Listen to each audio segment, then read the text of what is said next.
കേരളത്തിലെ ഏറ്റവും ഉയരം കൂടിയ ആൾ പാവർട്ടിയിലാണ്. ആ ആള് നമുക്ക് ഇവിടെ എത്തിയിട്ടുണ്ട്. കമറുക്കയെ വേദിയിലേക്ക് ക്ഷണിക്കുകയാണ്. എല്ലാവരുടെയും കൈയോട് കൂടിയിട്ട് ചെറിയൊരു ഗിഫ്റ്റ് കൊടുക്കുന്നതിനായിട്ട് കമറുക്കയെ വേദിയിലേക്ക് ക്ഷണിക്കുകയാണ്. ഒപ്പം നമുക്ക് പ്ലേ സ്കൂളായതുകൊണ്ട് നമ്മുടെ എല്ലാ പിഞ്ചു കുട്ടികളും നമുക്കിവിടെ വേദിയിൽ നിരന്ന് നിൽക്കണം.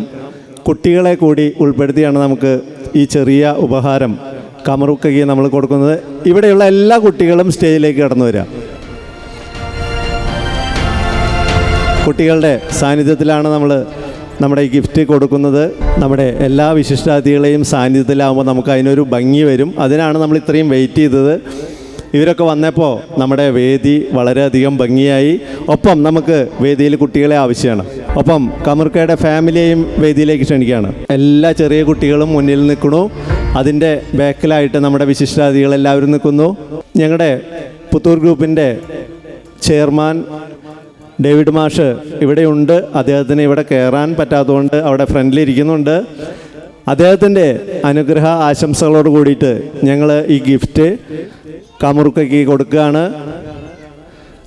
പ്രിൻസിപ്പാളിനെ ഈ കമറുക്കയ്ക്ക് ഗിഫ്റ്റ് കൊടുക്കാനായിട്ട് ക്ഷണിക്കുന്നു.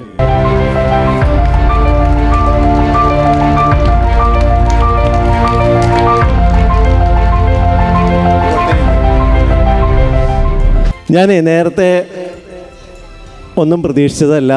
പക്ഷേ ഇവിടെ വെച്ച് ഇപ്പോൾ ഈ വേദിയിൽ വെച്ചിട്ട് എനിക്ക് ലതേഷേട്ടൻ എന്നോട് പറഞ്ഞു, ഇത് ഇങ്ങനൊരു പ്ലാൻ ഉണ്ടെന്ന് പറഞ്ഞപ്പോൾ ലതേഷേട്ടൻ എന്നോട് പറഞ്ഞു, എന്നാൽ ഞാനും എന്തെങ്കിലുമൊക്കെ ഒരു ചെറിയ ഗിഫ്റ്റ് കൊടുക്കാമെന്ന് ലതേഷേട്ടൻ എന്നോട് പറഞ്ഞു.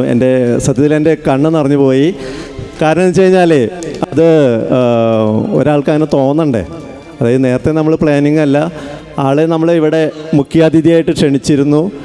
ഞാനിങ്ങനെ കയറുന്ന സമയത്ത് ഇങ്ങനൊരു പ്രോഗ്രാം ഉണ്ടെന്ന് ഞാൻ ആളോട് പറഞ്ഞു. ആൾ പറഞ്ഞു ഞാനും തയ്യാറാണ്, ഞാനും കൊടുക്കാമല്ലോ, എന്തെങ്കിലും കൊടുക്കാമല്ലോ എന്ന് പറഞ്ഞു. അപ്പോൾ ആളും കൂടെ നമ്മുടെ കമറുക്കയ്ക്ക് ചെറിയൊരു ഗിഫ്റ്റ് കൊടുക്കുന്നുണ്ട്. എനിക്ക് തോന്നുന്നു ഞങ്ങളൊക്കെ കൊടുക്കുന്നതിലൊക്കെ ചെറിയ വ്യത്യസ്തത ഉണ്ടാവും. അപ്പോൾ ഞാൻ ലതേഷേട്ടന് മൈക്ക് കൊടുക്കുന്നു.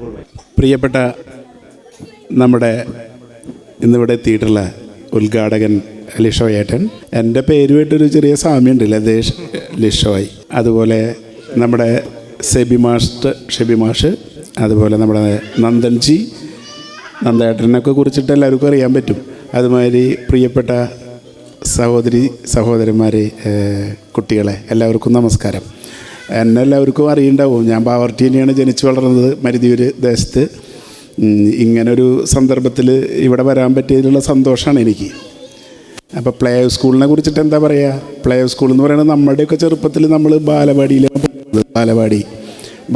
അന്ന് പോവുക, ഉപ്മാവ് കഴിക്കുക, അതുമാതിരി പാല് കുടിക്കുക, അങ്ങനെയുള്ള കാര്യത്തിനാണ് നമ്മൾ ബാലവാടിയിൽ പോയിരുന്നത്. പിന്നെ കുറേ കാലം കഴിഞ്ഞപ്പോൾ അതൊക്കെ മാറി കുറേ ഡെവലപ്മെൻ്റ് ഉണ്ടായി, പ്ലേ സ്കൂളായി.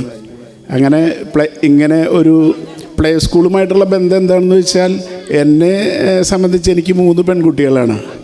അപ്പോൾ മൂത്ത കുട്ടി പിന്നെ സ്ഥിരമായിട്ട് ചെറുപ്പം മുതലേ ഈ പ്ലേ സ്കൂളിൽ കൊണ്ടുപോയി വിടും. അപ്പോൾ അവിടെ രണ്ടാമത്തെ ആളെയും പ്ലേ സ്കൂളിൽ നിന്ന് തന്നെയാണ് തുടങ്ങുന്നത്. മൂന്നാമത്തെ ആളെയും സ്ഥിരമായിട്ട് ഈ പ്ലേ സ്കൂളുകളിലാണ് നമ്മൾ കൊണ്ടുപോയി വിടുക. ഞാൻ ഖത്തറിലാണ്, അപ്പോൾ കൊണ്ടുപോയി വിടാറുണ്ട്. അപ്പോൾ അവിടെ ഇതുമാതിരിയുള്ള ഒരുപാട് ഫംഗ്ഷന് ഞാൻ പങ്കെടുത്തിട്ടുണ്ട്. അതുമാതിരി അവരുടെ ഓരോ കുട്ടികളുടെ കാര്യത്തിലും ഞാനിങ്ങനെ കൊണ്ടുപോയി വിടുമ്പോൾ അവിടെ കയറി ഇരിക്കാറുണ്ട്, അവരായിട്ട് സംസാരിക്കാറുണ്ട്, അവരുടെ പേരൻസായിട്ടൊക്കെ സംസാരിക്കാറുണ്ട്. അതിനുശേഷം ഇപ്പോൾ അവരൊക്കെ വലിയ കുട്ടികളായി. ഒരാൾ പഠിച്ച് എനിക്ക് പറയാനൊരാഗ്രഹം തോന്നുക, ഒരാളിപ്പോൾ ലണ്ടനിലാണ് പഠിക്കുന്നത് ഹയർ സ്റ്റഡിക്ക്. ഒരാൾ മെഡിസിന് ഇവിടെ പഠിക്കുന്നു മദ്രാസിൽ ശ്രീരാമചന്ദ്രയിൽ. ഒരു കുട്ടി 10ാം തരത്തിൽ അവിടെ DPSൽ ഖത്തറിൽ പഠിക്കുന്നു. അപ്പോൾ ഈ 3 പിള്ളേരുടെ വളർച്ചയും ഇങ്ങനെ നമ്മൾ ചെറുപ്പം മുതൽ കാണുന്നത് ഈ പ്ലേ സ്കൂളിലൂടെയാണ്. പ്ലേ സ്കൂളിൽ നിന്നാണ് അവർക്ക് കിട്ടുന്നത്. ആദ്യം നമുക്ക് അവിടുന്നാണ് ആ വിദ്യാഭ്യാസം കിട്ടുന്നത്. അപ്പം ഇപ്പോൾ അവരൊക്കെ ഇങ്ങനെ വളർന്നു വന്നപ്പോൾ ഇന്ന് എന്നെ ഇങ്ങനെ ക്ഷണിച്ചപ്പോൾ ഞാൻ അതൊക്കെ ഒന്ന് ആലോചിച്ച് പോവുകയാണ്. ആ ഒരു കാലഘട്ടം ഞാൻ എന്നും അവരെ ഡ്രോപ്പ് ചെയ്യുന്നതും പിന്നെ അവരുമായിട്ട് ആ പ്ലേ സ്കൂളിൽ പോകുന്നതൊക്കെ ഒന്ന് ആലോചിച്ച് പോവാണ്. പിന്നെ ഇങ്ങനെ വിദ്യാഭ്യാസപരമായിട്ടുള്ള ഒരു കാര്യത്തിൽ പങ്കെടുക്കുക എന്ന് പറയുന്നത് എനിക്ക് വലിയ അഭിമാനമുള്ള ഒരു കാര്യമാണ്. എന്നെ അറിയുന്നവർക്കറിയാം, എൻ്റെ പേരൻസ് രണ്ടുപേരും അധ്യാപകരാണ്, അപ്പോട്ട മാഷും ലീല ടീച്ചറും. അപ്പോൾ അവരിൽ നിന്ന് കിട്ടിയ കുറേ അനുഭവങ്ങളുണ്ട് ഈ കുട്ടികളുമായിട്ടുള്ള സംവാദത്തിലും ഇതൊക്കെ. അപ്പോൾ ഇന്ന് എനിക്കിവിടെ എത്തിപ്പെടാൻ പറ്റിയത് തന്നെ എൻ്റെ ഒരു വലിയ സന്തോഷമാണ്. പിന്നെ ഈ സ്റ്റേജിന് ഒരു പ്രത്യേകത ഉണ്ട്. ഈ സ്റ്റേജിന് എന്താ ഏറ്റവും വലിയ പ്രത്യേകത എന്ന് പറയുന്നത്, ഇപ്പോൾ ലിഷോയേട്ടൻ എത്തിയിട്ടുണ്ട്, അതുപോലെ നന്ദകുമാറിനെ കുറിച്ച് പറയാൻ ശരിക്ക് വാക്കുകളില്ല. എന്താണ് കാര്യം എന്ന് വെച്ചിട്ടുണ്ടെങ്കിൽ, ഇന്ത്യയിലെ തന്നെ അറിയപ്പെടുന്ന പ്രശസ്തരായ ഈ ശില്പികളിൽ ഏറ്റവും പ്രശസ്തനാണ് നന്ദേട്ടൻ എന്നുള്ളതാണ്. ഇത് ഞാൻ വെറുതെ പറയുന്നതല്ല, എല്ലാവർക്കും അറിയാം. അതായത് ഗുരുവായൂരിലെ എല്ലാ പണികളും, എല്ലാ ഈ ശില്പങ്ങളും നന്ദേട്ടനാണ് ഉണ്ടാക്കുന്നത്. അതുപോലെ ശബരിമലയിലെ മൊത്തം പണികൾ ചെയ്യുന്നത് ഈ ഇതുണ്ടല്ലോ, എന്താണ് അതിന് ദാരുശില്പം എന്നാണ് പറയാൻ തോന്നുന്നുണ്ട്, അത് മൊത്തം ഇതാക്കുന്നത് നന്ദേട്ടനാണ്. അതുമാത്രമല്ല, എടുത്തു പറയേണ്ട ഒരു കാര്യം എന്താണെന്നറിയോ, ഈ പാവറട്ടി പള്ളി ഉണ്ടല്ലോ, പാവറട്ടി പള്ളിയുടെ എനിക്ക് ഫ്രണ്ടിലത്തെ ഭാഗം നന്ദേട്ടനാണ് ചെയ്തത്. വാതിലും നന്ദേട്ടനായിട്ട് എനിക്ക് നല്ല അടുപ്പാണ്. ചിലപ്പോൾ നിങ്ങൾക്കാർക്കും അറിയില്ല, അദ്ദേഹത്തെ പോലുള്ള ഇത്രയും ഇവരൊക്കെ ദൈവത്തെയുമായിട്ട് പ്രകൃതിയുമായിട്ട് വളരെ അടുപ്പുള്ളവരാണ്. അപ്പോൾ അവരുടെ കൂടെ നിൽക്കാൻ പറ്റുക. കാരണം ഞാൻ ചെറുപ്പം മുതലേ ഓരോരുത്തരും നോക്കി കാണുന്നത് കൊണ്ട് എനിക്ക് പേരൻസിനോടാണ് പറയാനുള്ളത്. ഞാൻ ഇദ്ദേഹത്തിൻ്റെ അച്ഛനെ കുറിച്ചിട്ടൊക്കെ പറഞ്ഞു കേട്ടിട്ടുണ്ട്, നാരായണൻ ആചാരി അല്ലേ. അദ്ദേഹം ഇവിടെ കേരളത്തിൽ ഇന്ദിരാഗാന്ധി ജി വന്നപ്പോൾ ഇദ്ദേഹം കാണുക, ഇദ്ദേഹം തന്നെ നിർമ്മിച്ച മരം കൊണ്ടുണ്ടാക്കിയ എഴുതാൻ പറ്റുന്ന പേന, അത് ഇന്ദിരാജിക്ക് കൊടുത്തു എന്ന് ഒക്കെ ഞാൻ പറഞ്ഞു കേട്ടിട്ടുണ്ട്. അപ്പോൾ അത്തരത്തിൽ നമ്മളറിയപ്പെടാതെ ചിലപ്പോൾ പലരും ഇത്രമാത്രം ഇവരൊക്കെ പ്രശസ്തരാണോ, അല്ലെങ്കിൽ ചിലപ്പോൾ മീഡിയയിലൊന്നും വരുന്നുണ്ടാവില്ല. പക്ഷെ ചുരുങ്ങിയ പക്ഷം അത്രയ്ക്കും വലിയ വ്യക്തിയാണ് നന്ദേട്ടൻ എന്ന് ഞാൻ നിങ്ങളോട് പറയുന്നത്. അത്തരത്തിലുള്ള ആൾ ഇവിടെ ഉണ്ടാവുക എന്ന് പറയുന്നത് പോലും ഈ സ്ഥാപനത്തിന്, ടിറ്റോ അതുമാതിരി ബിബിത, ഇവർക്കൊക്കെ അനുഗ്രഹമാണ്. പിന്നെ സെബി മാഷെ കുറിച്ചിട്ട് ഞാൻ പറയേണ്ട കാര്യമില്ല. 125 വർഷം പഴക്കമുള്ള പാവർട്ടി സ്കൂളിൻ്റെ നെടുന്തൂണിലിരിക്കുക.